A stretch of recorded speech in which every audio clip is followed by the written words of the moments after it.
This is a really intense video from the fall of Vuhledar that was released in early November 2024, showing Ukrainian soldiers holding their ground, or more accurately, the high ground, against Russian forces storming their positions. At the beginning of the video, a Ukrainian soldier can be seen engaging two visible Russian soldiers as they charge toward his position in the coal mine, northeast of Vuhledar. It seems he missed his shots, and at least one Russian soldier managed to enter the building. The other might have been KIA by the explosion, as it appears. The position had to be given up later due to constant Russian pressure, but the man who held the building captured some interesting footage. The Ukrainian blog War Translated converted some commentary by the soldiers from this battle to English. So first have a look at the full video.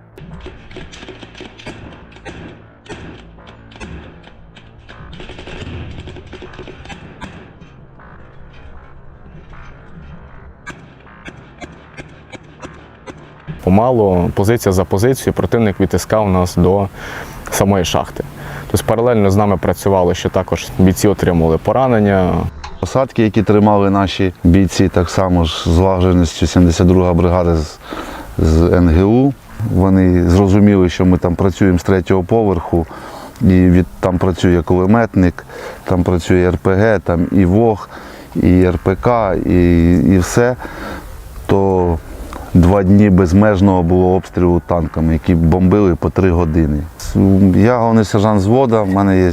Вони можуть лізти цілий день. Цілий день. Тобто намагатись 2 людини загнати там в адмінбудівлю, 2 людини десь загнати, там, як ми називали, там, магазин. Це ж якраз цей останній день, це дуже тяжко було, коли нас почали сумарно закидувати дима. Хортиця на зв'язок. Хортиця, морпіх на прийомі. 657 готовий прийом. Прийняв. Я чекаю, бо я чую, хтось ломить на першому поверсі. Так, ти бачиш, що в дверях? Так, ну ж, готуйся.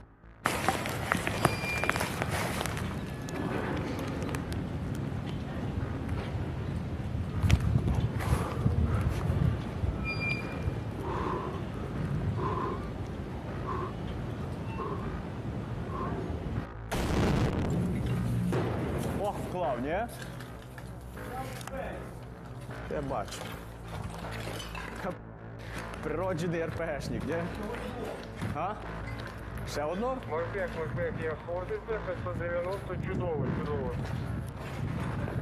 Генерал, готовий працювати. Генерал.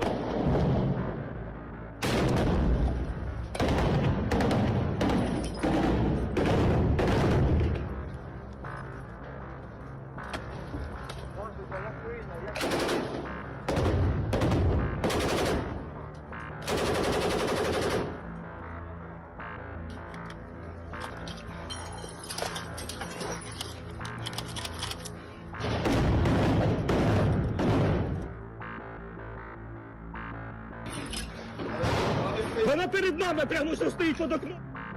Я спека ще її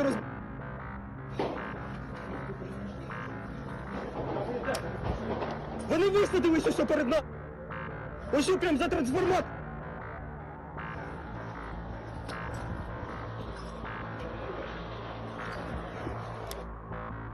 Давай карандаш. Вони у нас в упорі. Акробат, готовності, вона їде до Христа. Акробат, вона життя спокійна.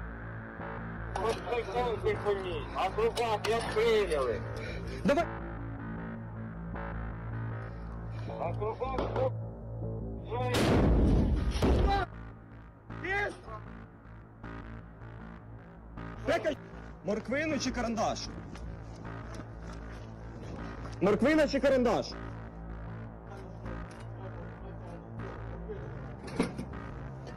Несу морквину. На, тримай. Я носик не зняв.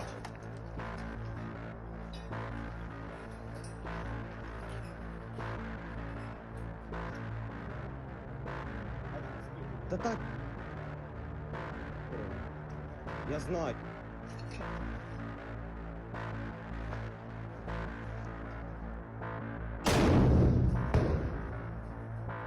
As mentioned, this took place in the Pivdennodonbaska coal mine near Vuhledar, which offers a wide view of the surrounding terrain. The two Russian soldiers charged from this direction toward the Ukrainian soldiers positioned in this building here.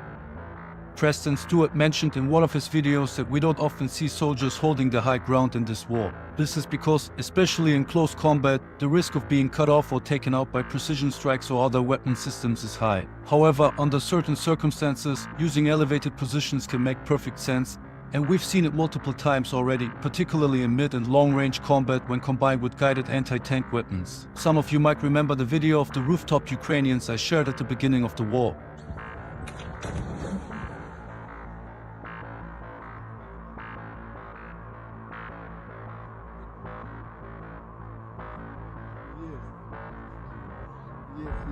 Yes.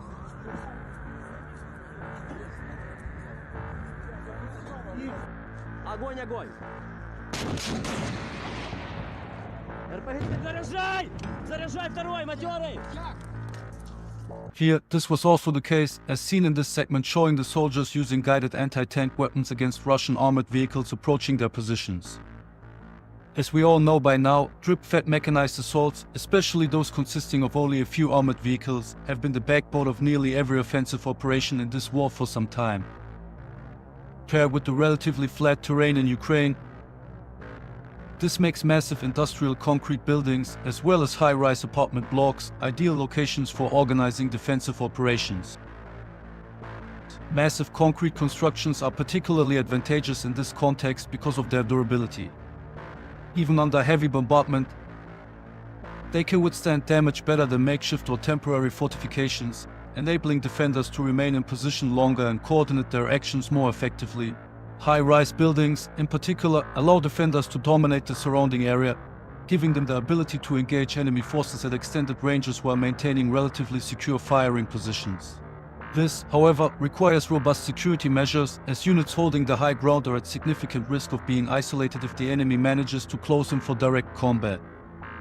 Without adequate support elements to provide relief, such troops can quickly become encircled or cut off, which can lead to disastrous outcomes. To mitigate these risks, well-coordinated support is essential. This includes establishing overlapping fields of fire, maintaining reserve units ready to counter any breaches, and ensuring communication lines remain intact for requesting artillery, air, or mechanized support when needed. Additionally, integrating reconnaissance and surveillance capabilities, such as drones or forward observers, can help identify and neutralize threats before they reach the defenders' positions. Fights for high ground and massive, heavy buildings are a significant aspect of this war. These locations provide strategic advantages, and battles to control them often become intense and prolonged. Currently, Torets, with its numerous apartment blocks, is a prime example of this kind of combat, as fighting occurs both over and from building to building, creating a brutal urban battlefield. Apartment blocks, with their dense construction and multi-story layouts, offer defenders substantial advantages. They provide elevated firing positions, good visibility for spotting enemy movements, and solid cover against small arms and light artillery. The interconnected nature of these buildings also allows defenders to establish layered defenses, retreating to adjacent structures if one is compromised.